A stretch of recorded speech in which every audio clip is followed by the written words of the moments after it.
All right, ladies and gentlemen, it is your boy, John Rushameza, here once again to talk about this very, very important a subject that we've been talking about, which is the subject of education. The mission is this. I am very much interested in unpacking the subject of education.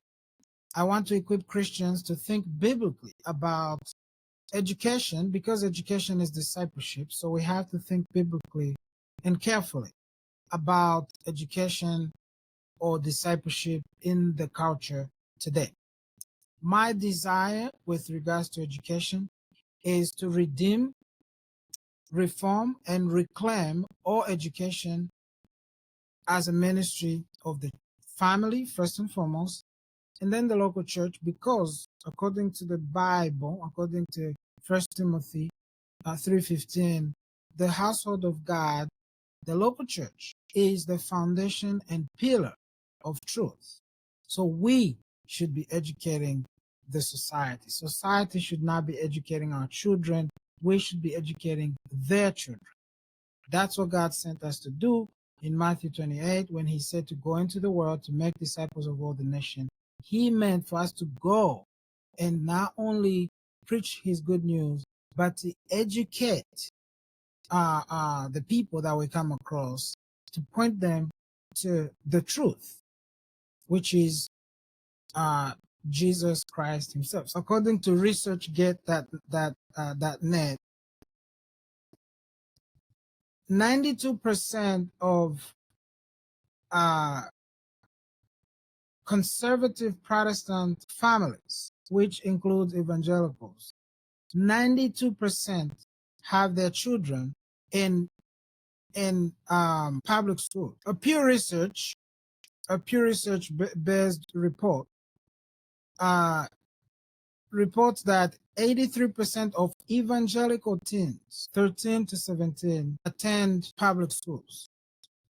That is insane. Now, research, by the way, also show that a majority of like a huge percent of these children that go to public school, when it's all said and done, they do not retain their faith. They don't keep going to church after they go to college.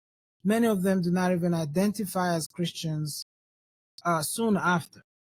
Okay, and so I got passionate about this because I realized, wait a minute, we got duped. This is how the enemy was able to capture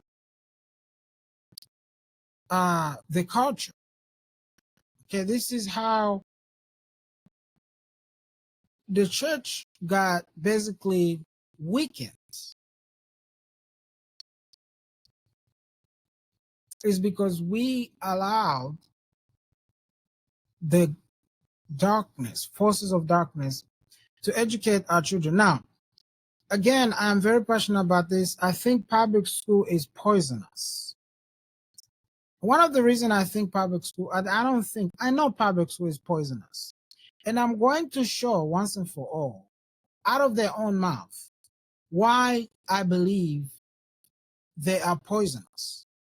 And we're going to look at the National Education Association. They recently had their get together of some sort. And they are pretty militant. This is a teachers union. This is the largest teachers union, and actually the largest labor union in this country. They wield power like you wouldn't believe. Despite what some among us would like to believe, it is not because of our creative ideas. It is not because of the merit of our positions. It is not because we care about children, and it is not because we have a vision of a great public school for every child. NEA and its affiliates are effective advocates because we have power. And we have power because there are more than 3.2 million people who are willing to pay us hundreds of millions of dollars in dues each year because they believe that we are the unions that can most effectively represent them, the unions that can protect their rights and advance their interests as education employees. This is a very powerful entity. It is unapologetic about its agenda. It is a leftist entity. It is a communist, socialist, Marxist, whatever you want to call it, entity. It is a godless, and it's been here for a very long time, and it has been destroying public school. Now, again, this is a teachers union. Not every teacher is a part of this union, but trust me, every teacher is at the mercy of this union. They have to, there's two of them, this one and the American Federation of Teachers, equally leftist, equally pro socialist agendas. And between these two, every teacher in the public school is in one shape or another at the mercy of these people. I want to give people a little bit of a test of what this is about. Now, these people are religious. They're just not Christian. So what you're about to hear in this message here is a religious message. So without further ado, let's react to a few minutes of Becky Pringle as she gives her sermon to the teachers and educators gathered to listen to her. Oh, freedom. I am Becky Pringle. I am the great-granddaughter of people who were kidnapped from the Ghanaian region of West Africa and enslaved in Charlottesville, Virginia. I am the daughter of Haywood Harrison Board and a public school history teacher, and Mildred Taylor Roy, an ESP Head Start food service worker. I am the widow of Nathan, a labor attorney who loved me and supported me unconditionally. I am a proud mother and grandmother of 2 beautiful children. I am an educator who has spent 31 of my 70 years on this earth.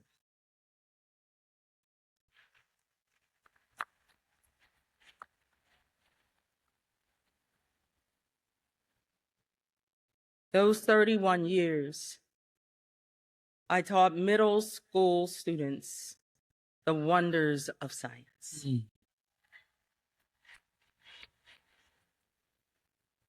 And now I have the honor and privilege of being the president of the largest labor union in this country, the National Education Association. One of the most wickedest organization, if there ever was one.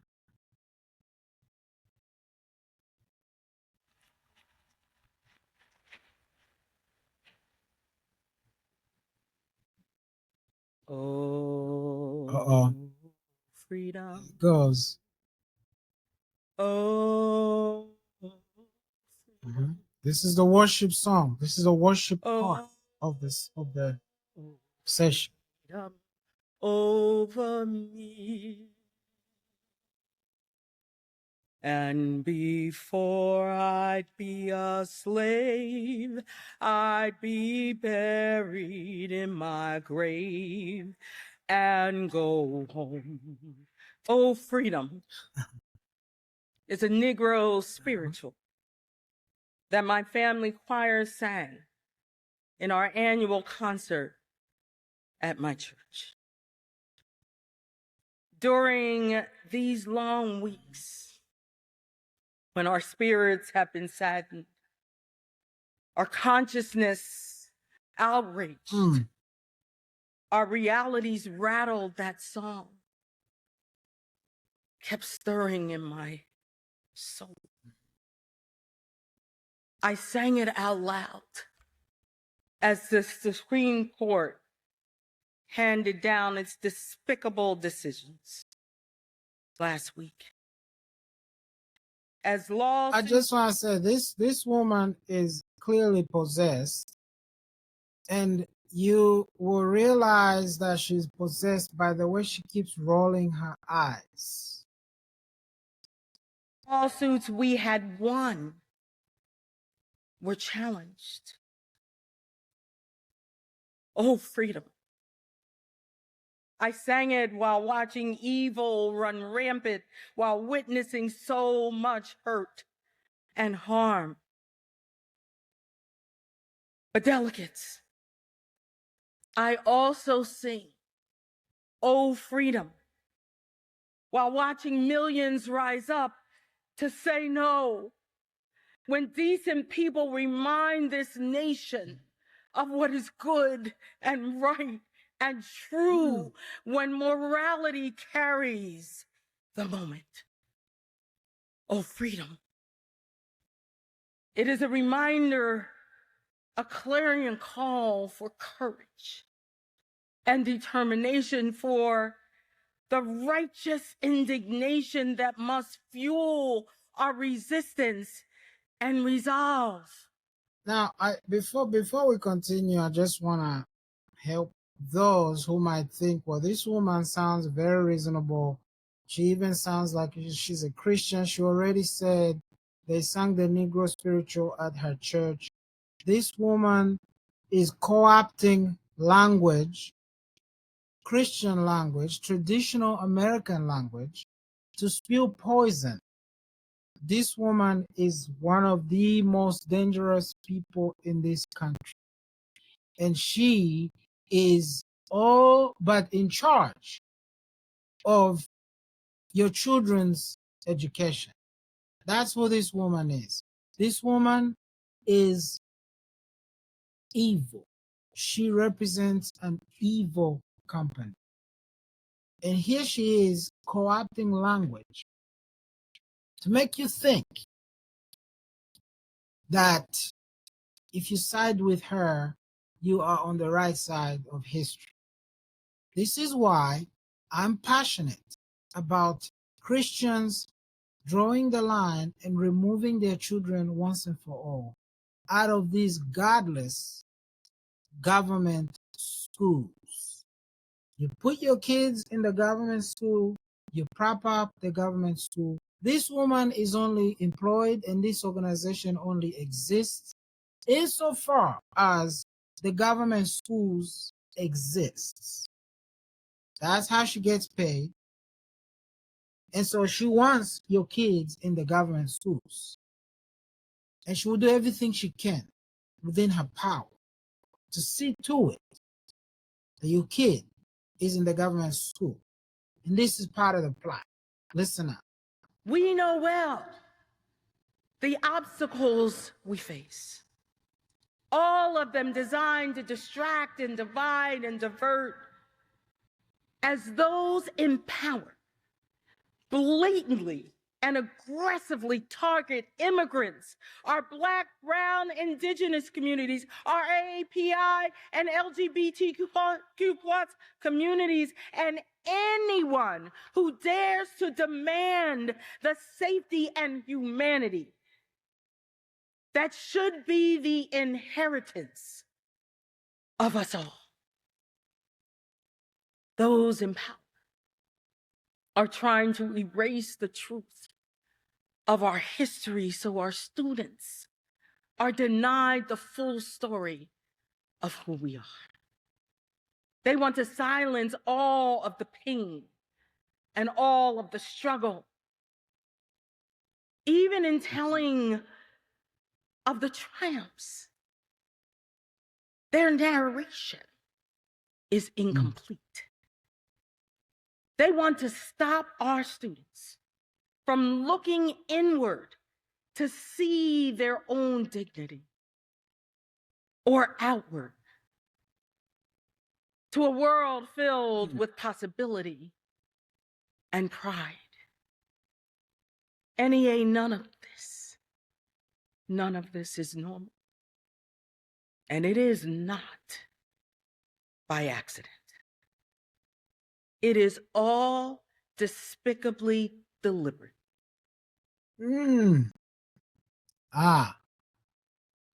Get it? That's that critical pedagogy creeping right in there to remind the converts that are gathered together here in this room that the whole thing has to be changed, and that it is their job to see to it that this is done. And you mean to tell me that I should just be quiet about this? No.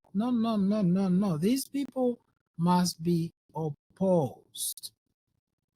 Whatever the reason is that you send your children to government school, you need to know that the people in there, now the teacher in your kid's classroom today may not even be a part of this union, but that teacher, whether he or she realizes it or not, is at the mercy of these people. These people are mobsters. Okay, let's go. The pitting of parents against educators, neighbors against neighbors, communities against themselves.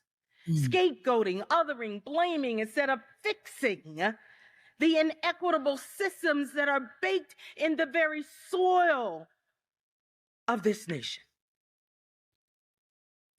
And as a blame and ban, Donald Trump and his billionaire buddies are slashing already promised federal support, funneling public dollars into private hands that are already obscenely wealthy, gutting protections for trans students, and dismantling diversity, equity, and inclusion programs that lift up every student.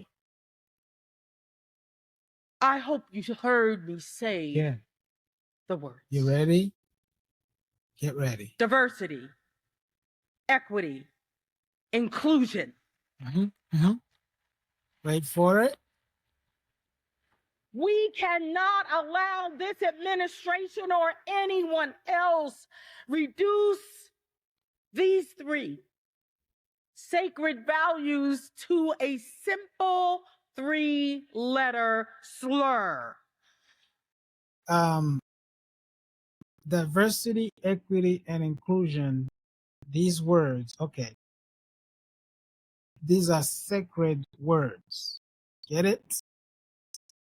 These are not just words that mean something for the sake of meaning something. These are words, these are spiritual words. Okay? And when we say this is a religion, these are the worshipers, she's a priestess in this religion, people say, "Oh, John, you're being a little too hard on these people. They mean what?" No. The teacher in your school, in your neighborhood, may very well be a good person, mean well, and not a part of, meaning they don't send, he or she doesn't send money to these people. But again, these people control the system. These people don't just control the system, they have so much political power. They send millions and millions of dollars.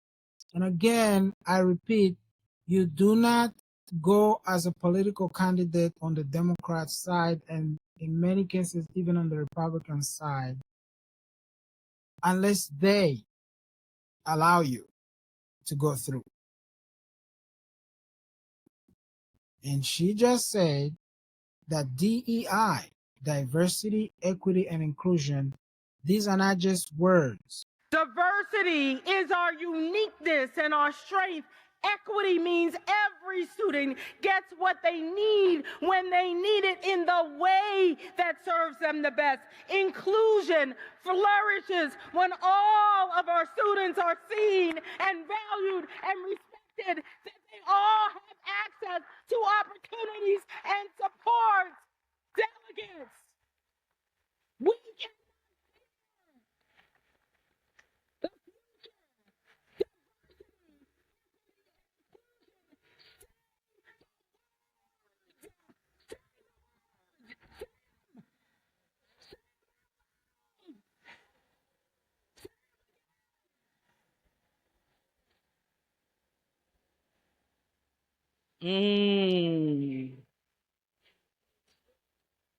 To tell me this is not demonic, I mean,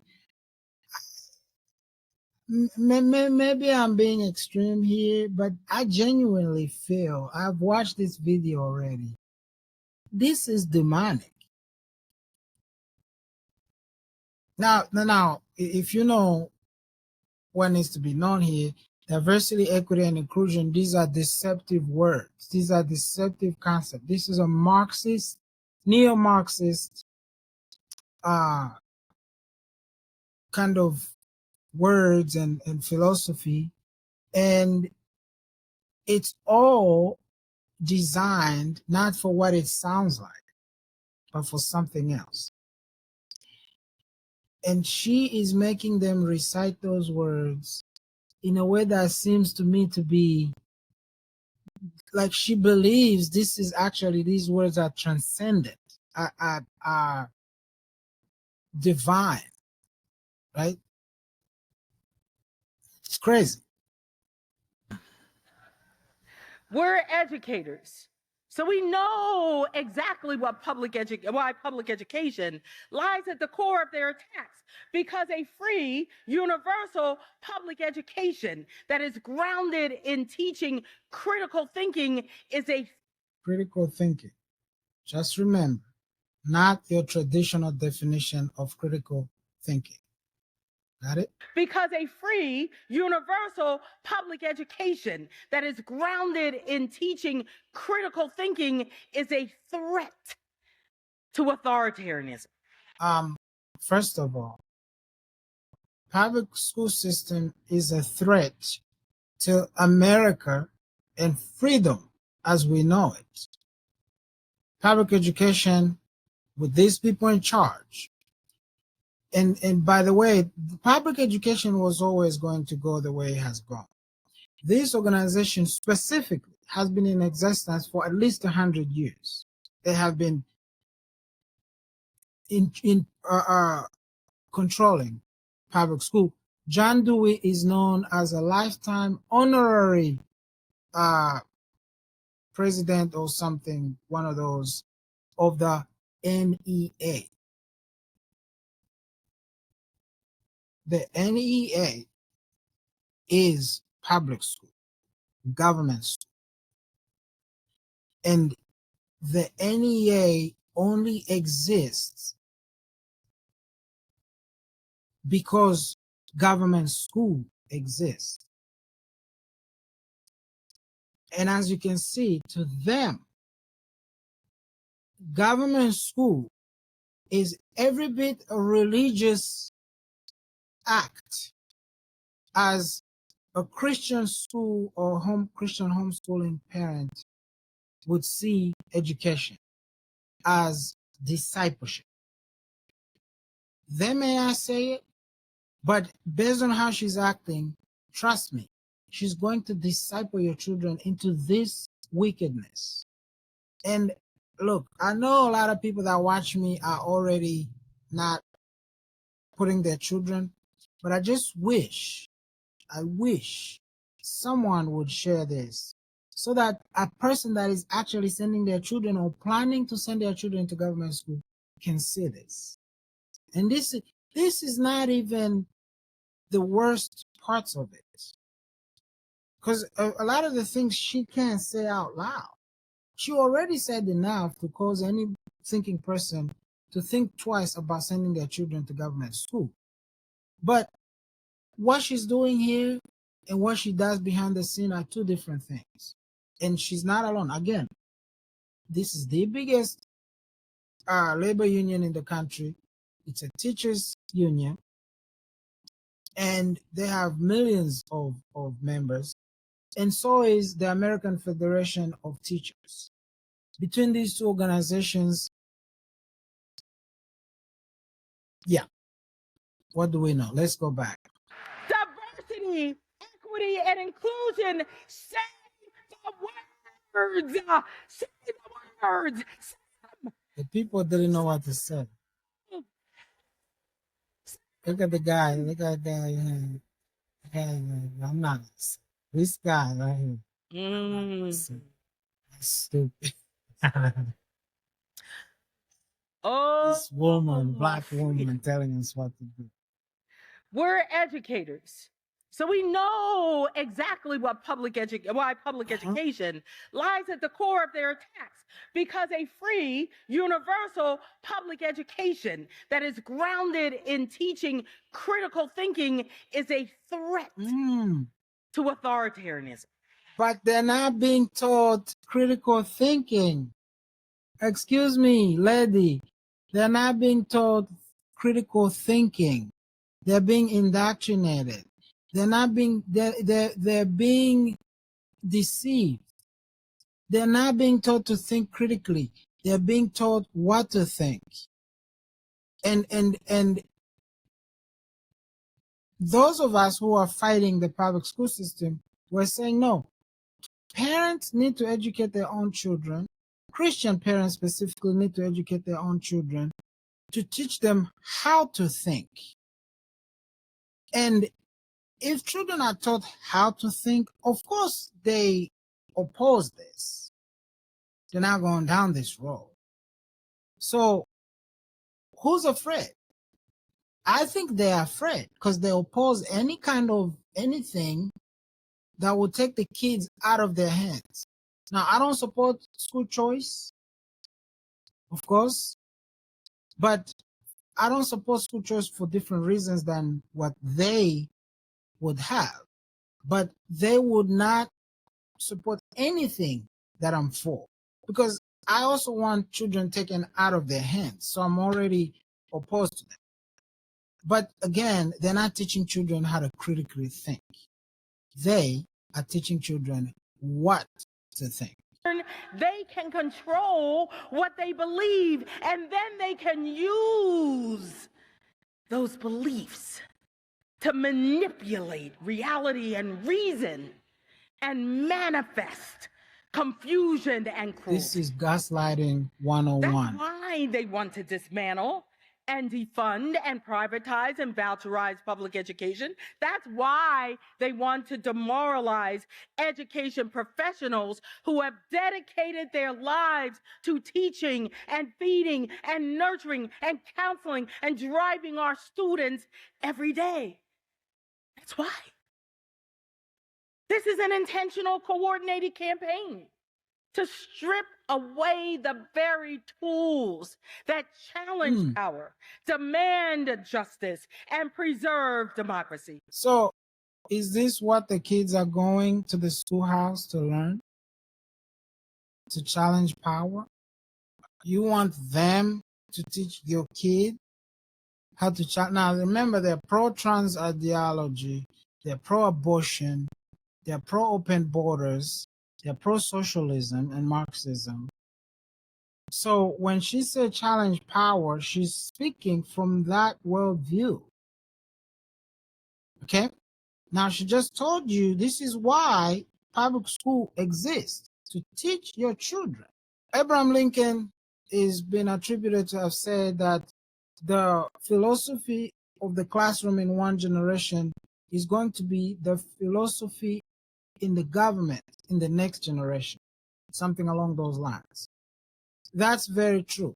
The education is very much political. I agree 100%. Henry Giroux said, right? Henry Giroux is one of the architects of what this woman is telling you right now. Okay, Henry Giroux wrote a paper, an article titled Critical Pedagogy Against Neoliberal Agenda in Education, the Stance of Critical Educators. Okay, this journal is found in the Journal of Underrepresented and Minority Progress. Jump. He says, quote,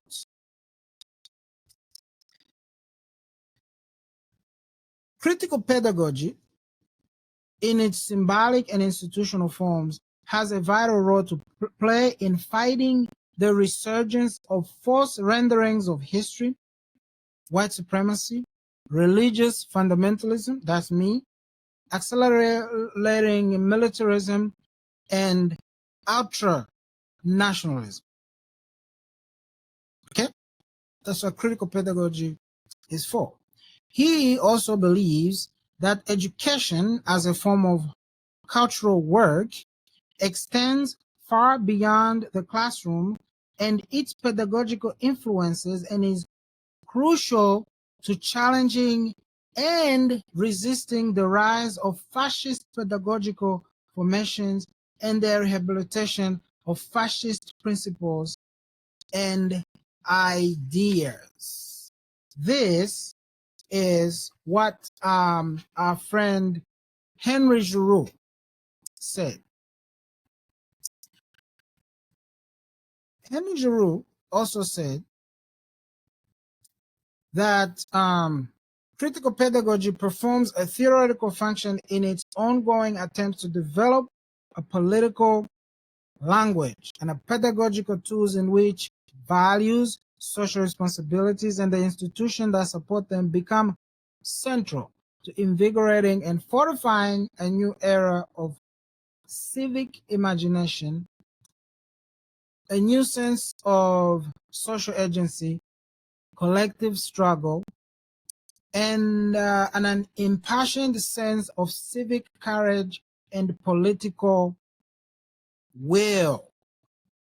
Critical pedagogy teaches students how to be historical, narrate themselves, and take on the task of being socially responsible. Critical pedagogy provides a language of critique and possibility, exploring the intricate interplay of knowledge, culture, values, social relations, and the identity formation within the specific context and power dynamic. It raises fundamental questions about education, viewing it not as merely a technical endeavor, but as a moral and political practice. At its core, critical pedagogy is driven by a political concern about how power operates within the classroom, shaping agency, social interactions, and future trajectories. Now, I'll stop there to say Henry Giroux, look him up. He is a wicked, wicked, wicked person. He's a scholar. He's a critical pedagogy scholar. He's the one that popularized, basically legitimized critical pedagogy. He's a Marxist to the core, neo-Marxist. Anyway, everything I just read, if you listen to this woman, she is basically articulating those very complex things that I just read to you from Henry Giroux, an ivory tower scholar, elite in the university. She's distilling it to the teachers who are gathered there that day. These are the people that you want to educate your children. No. And if you're a pastor, if you're a minister, please warn your people. This administration wants to lock in policies that will take generations to undo. Delegates, I need you to understand that we are in a prolonged fight, one that cannot end on the last day of this RA. While you have been elected to lift up the voices of educators across this country. Now, she's the president of a teachers union. You would think she would be giving teachers kind of tools and encourage teachers to on how to better teach children, how to better partner with parents, how to better set up their classrooms and make sure it's trauma informed and all these good things that would. You would think she would at least do that, right? And maybe she does it elsewhere. But in this here, she is giving a political speech, Martin Luther King type sermon that has very little to do with your children or the community, except when it comes to radicalizing children, indoctrinating children, gaslighting the community, and empowering the teachers to go in those schools and be activists, push for a cultural revolution in those environments. I cannot emphasize enough how dangerous these people are, how ungodly these people are. These are wolves in sheep's clothing. And again, she's a priestess. Okay? She's preaching, and she's preaching to people that are expected to take that message back home to your children or the children in your community, in your congregation. If you're a Christian, I personally don't see how you can hear all this, hear from their own mouths of what they want to do, what they're already doing, what they've been doing for decades, and still insist that public school is the way to go. If you're a pastor, a minister, someone with a platform, still insist that this is not something you should talk about from time to time, especially whenever back to school comes around. While you have been elected to lift up the voices of educators across this country and then decide the future of our union, your responsibility reaches well past these 4 days. It's not only about what we deliberate, debate, and decide and learn. NEA, it's always about what we do. It's about what we do. It's about what we do. We must use our power to take action that leads, action that liberates, action that lasts. And we cannot simply fight against. NEA, we must also fight forward.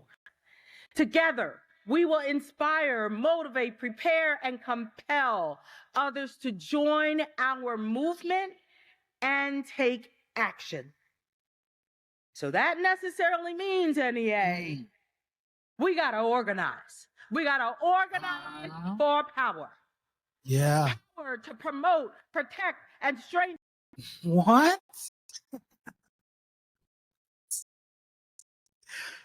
They got to organize for power? What's this?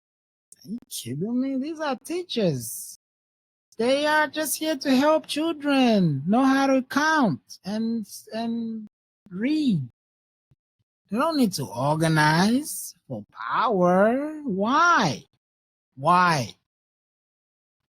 Well, I'll tell you why. Because critical pedagogy requires you That's a part of it. Remember, education is inherently political. So they have to organize for power. Well, where are your children? Your children are going to be right there with them. Your children are going to be trained to stay just a walkout. Whenever there's an injustice, there's ICE down the block, rounding immigrants up. Kids are going to be allowed to step out of the classroom, to organize and step out. Sometimes organized by the teachers, to step out of the classroom and go and hold up signs and throw rocks at a few police officers, shout words and put their fists up and demand for a revolution. That's what she's talking about. In public education, power expanded by partnerships that connect our work to the struggles for worker rights and wages and protections, for fair taxes, for economic justice, for reproductive freedom. Wait a minute, John, you're being harsh. You're being harsh on these people. These people are just there to educate and no, they're not. I didn't say it, she said it. It all works together. It's all part of the same worldview. You can't separate the abortion issue and make it a one issue thing. It's all part of the same package. The package that they want to put in your kids' hands, because your kid is the future. Your kid will be in a classroom one day. Your kid will be in Congress one day. Your kid will be a CEO of a company one day. So again, you know, the debate is no, you're being unkind, you're trolling Christians who have decided, who have chosen after much prayer, they felt led to put their children in government school. I do not believe for 1 second. I don't. And maybe I'm being too harsh here. I don't believe for 1 second that God would call you to put your 5-year-old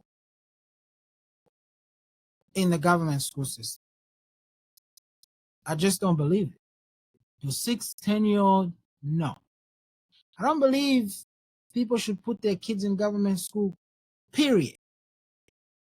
But if a kid is in 10th, 11th grade, and at that point he's starting to, think for himself and say, you know what, I think I want to go to the public school for my last 2 years. I feel I'm equipped, I'm ready. What do you guys think? I will be sure to report home every day what's going on, and if we see that it's not working, then I'll pull back. At that point, I think a discussion can be had.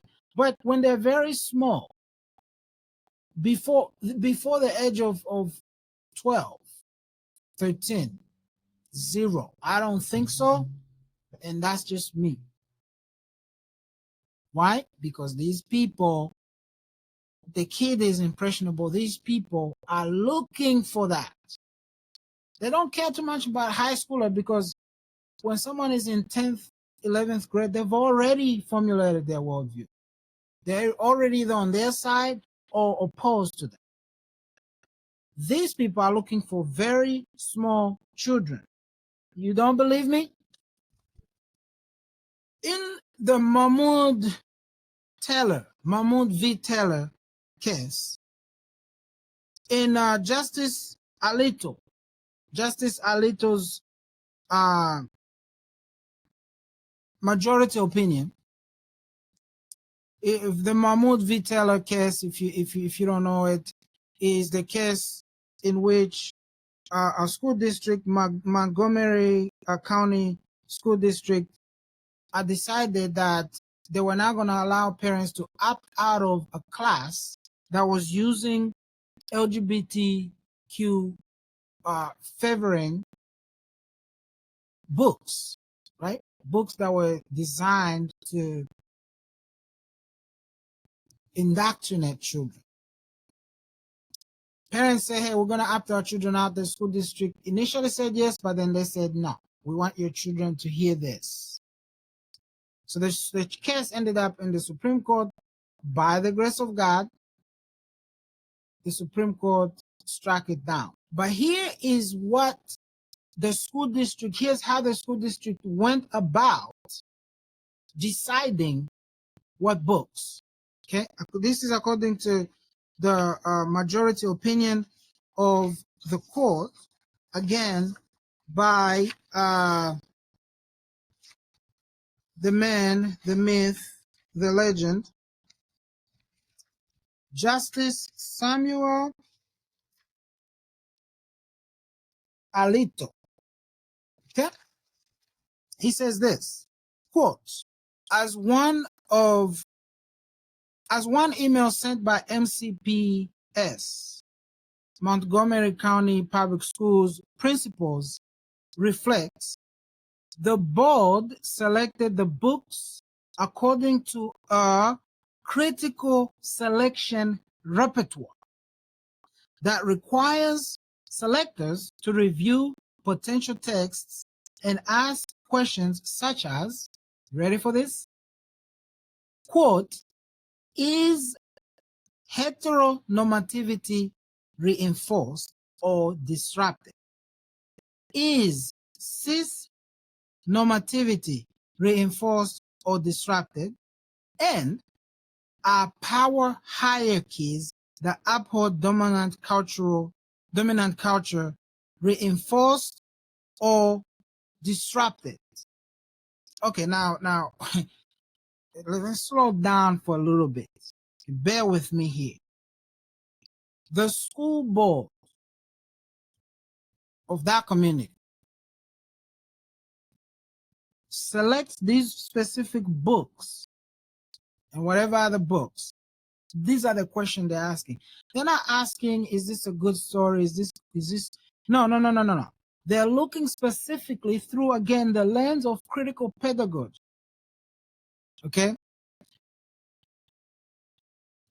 And by the way, I've been looking into this. One of the most dangerous critical pedagogues are librarians.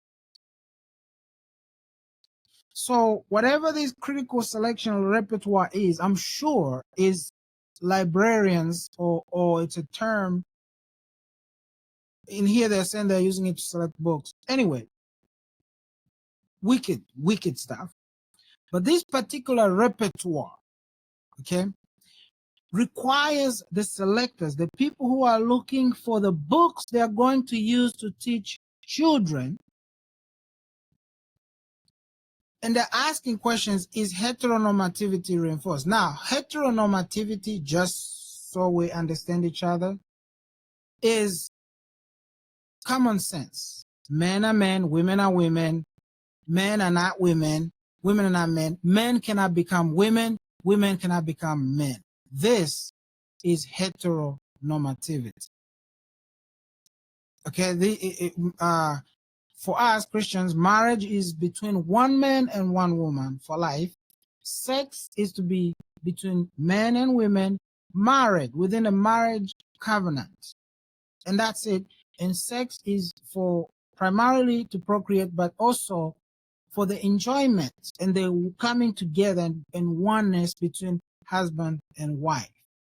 That is heteronormativity. So they're wondering, they're asking, is this book text going to help reinforce heteronormativity, or is it going to disrupt? Which is what do you think they want to happen?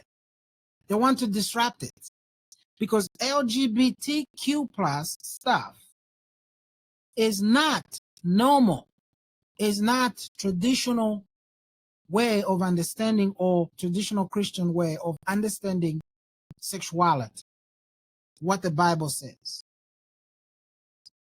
So they want to disrupt it for children.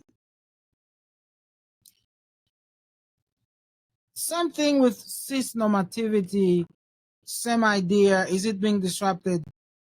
Power hierarchies. This is the teacher-student dynamic, parent-child dynamic, any kind of authority, structure of authority. They're wanting to disrupt that. And by the way, the logical conclusion to this is, where does this lead exactly? Pedophilia. Why? Because if you remove all kinds of heteronormativity, if you disrupt it, and you disrupt power hierarchies, what's going to happen?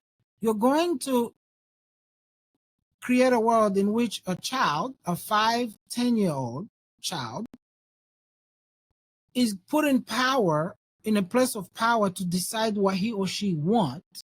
And after you've already manipulated them and confused them about sexuality, they might end up start thinking that they want to have sex with adults.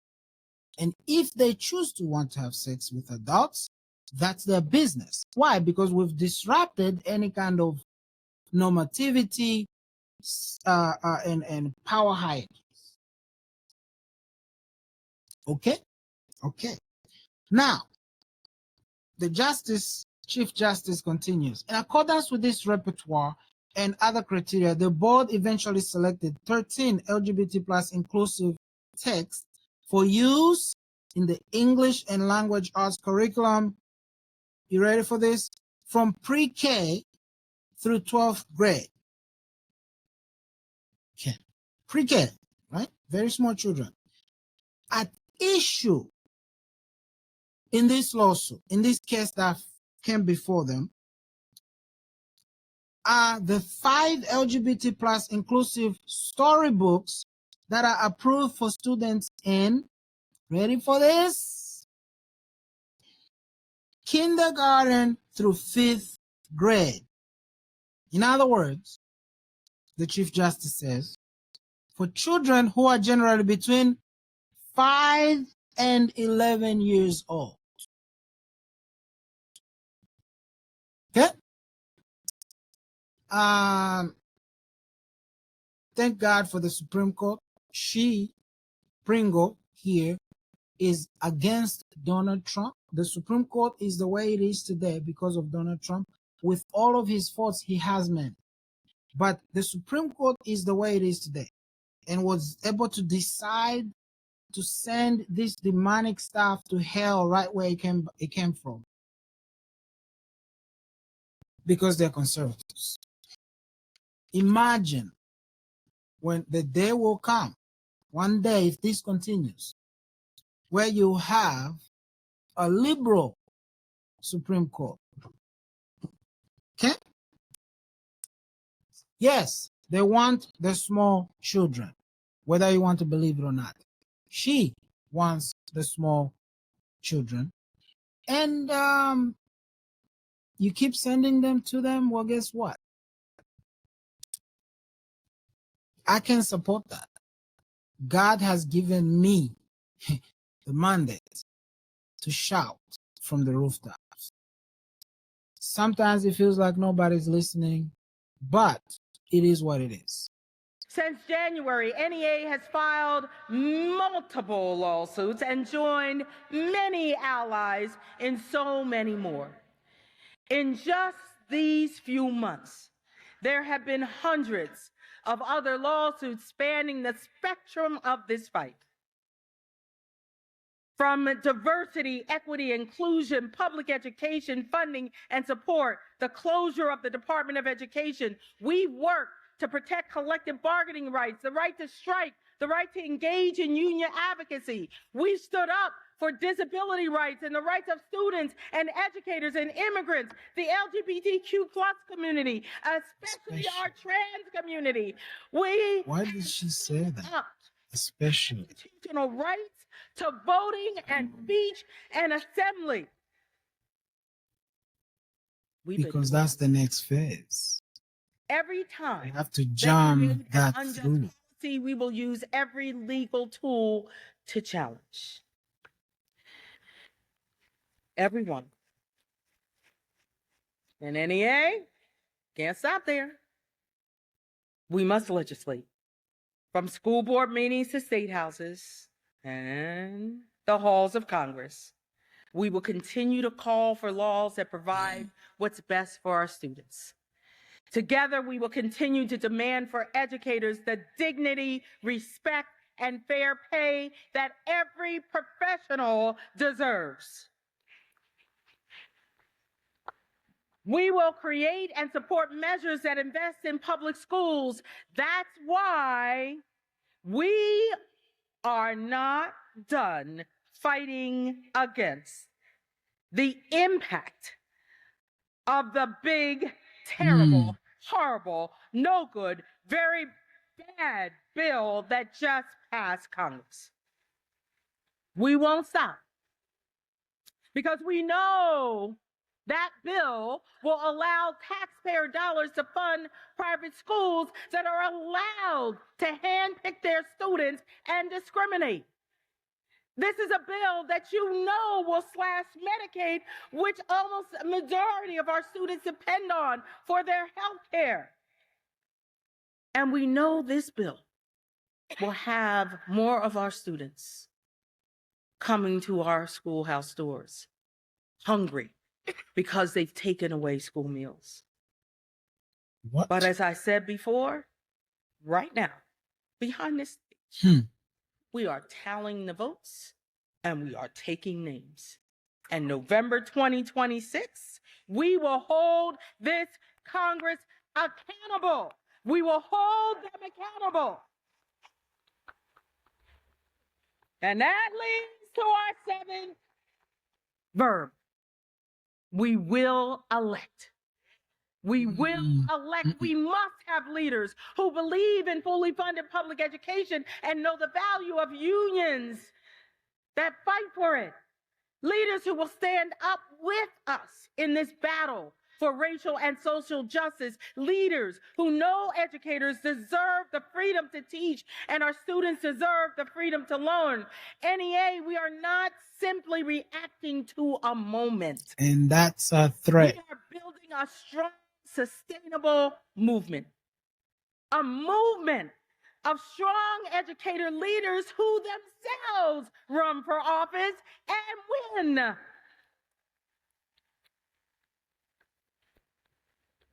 Get it?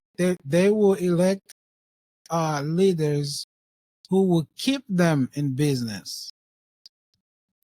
That's what she's saying to us.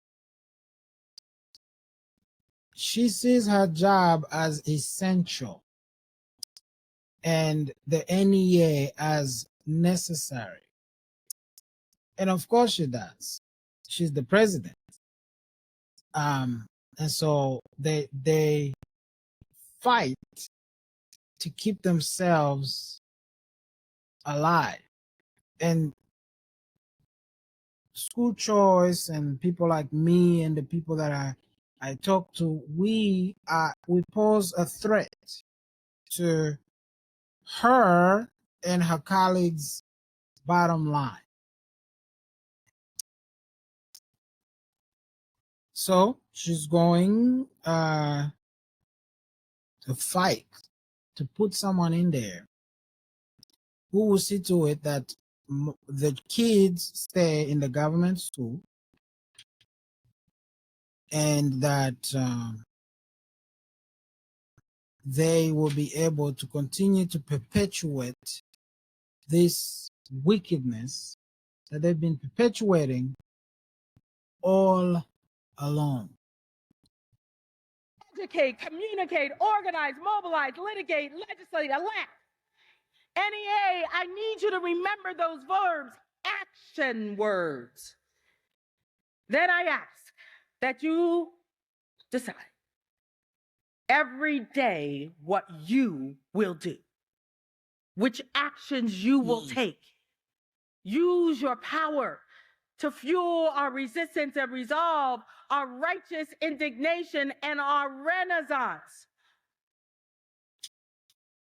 Just for the record, before she continues here, the 7 words, the 7 are very important words that Ms. Pringle here is talking about. And again, to be clear, she did say that our country is depending on them, on this community, she says, to lead the way from dogmatism back to decency and democracy. NEA, we must lead the way from callousness and the castigation of society's at-risk communities. It is up to us to lead the way toward the care and consideration and compassionate that is everyone's right. The words are very, very important verbs, 7 of them. 1, educate, doesn't really mean what you think when you think about education. Communicate, again, organize, she already said what she means by that. Mobilize, litigate, legislate, elect. Those are the 7 words. Take it away. You right now to stand up Out. if you led a walk-in or Again, for rally. the Stand record, up. she's making teachers stand up who are doing their part. So now we will see what the teachers that many of you defend, okay? Many of you believe they're doing God's work. This is Stand up. what they've been up to lately. If you join with allies in acts of resistance or protest, stand up. Stand up. If you stand or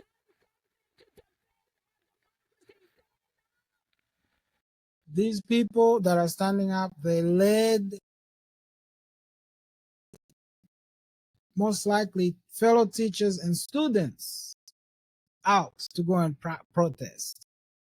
These next round, the people who are being taught to stand up are being taught to stand up those who participated in acts of resistance. Okay, these are the people educating your children. Just want to put it out there. The children in your community, the children, if you're a pastor, in your church.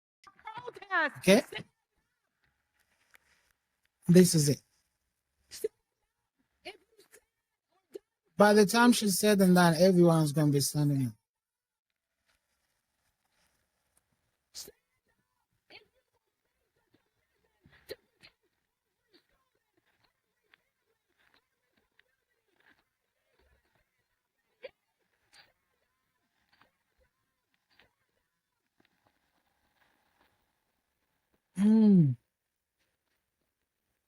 Look, there's a few people still sitting down, but not very many. winning it. So as you sit for a moment and rest, just for a moment. Remember what I said at the beginning of this? This lady, something is wrong with her. This lady is drunk on power. This lady is displaying her power. This lady is showing the people in the room and the people watching, I am a very dangerous person. That's what she's doing. I ask that you make space in your soul to allow the poetry of Leslie Honore to lift your hearts and feed your spirits and strengthen your resolve. Hold your head high. All right, we're not going to hear it. Going in, I didn't think I would hear anything that would personally inspire me, except strengthen my resolve in my opposition. However, I'm saying things, I'm being really direct on a lot of things here, but this is very serious. Um, this is very, very serious, and these people are in charge. These people, and they know it too. It's just that I'm afraid we, the people of God, don't know it as well as we should. But they know it. And the fact is this: they have been given a great privilege. They don't deserve it. As far as I'm concerned, the government is not the government operates outside of its jurisdiction when it comes to education. God did not assign the realm of education, the sphere of education and discipleship to the government.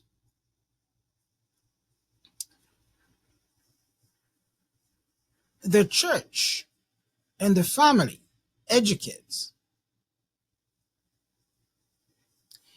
In a secular pagan society such as ours, the pagans should find a way to educate their own children. Christians should educate their own children. There is no neutral ground where the pagans and the Christian together educate their children. That doesn't exist. The pagan would have to choose to send their kids to a Christian school, knowing good and well their kids are going to be taught from a biblical worldview. They're going to be evangelized and hopefully converted. But the pagan makes the decision to send their children there because the pagan believes, well, my kid will get a good education when it's all said and done. That's what should be happening. But there's no possible scenario in which the Christian sends his or her children to the pagan to be educated. Because the pagan is just going to do the same thing, but onto paganism. So I was just showing this video, and I'm going to show many more as we go down this road, just to point out that we're not just saying this, that this is real. And I suspect many people who insist on sending their children there, they know they're sending their children into harm's way, but they find other ways to justify it. And to me, the pastors who are not commenting on this because you believe there's teachers in your congregation or educators or principals or whatever, you're not doing the teachers in your community any favors. Because what you're not saying to them when it comes to truth, when it comes to having nothing, according to Ephesians 5, have nothing to do with the fruitless deeds of darkness, but rather expose them.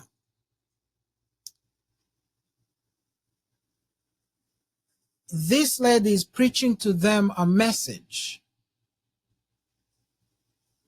So this lady's message is going up against your message. Just saying. This lady wants the teachers to indoctrinate your children onto paganism and demonic doctrines.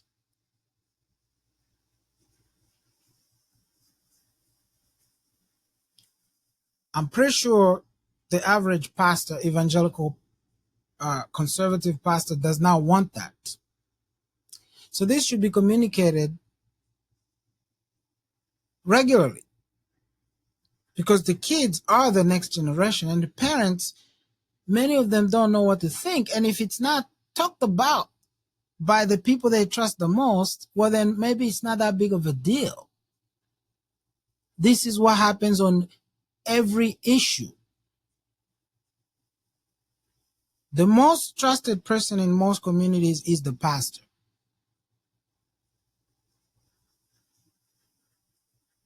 Anyways,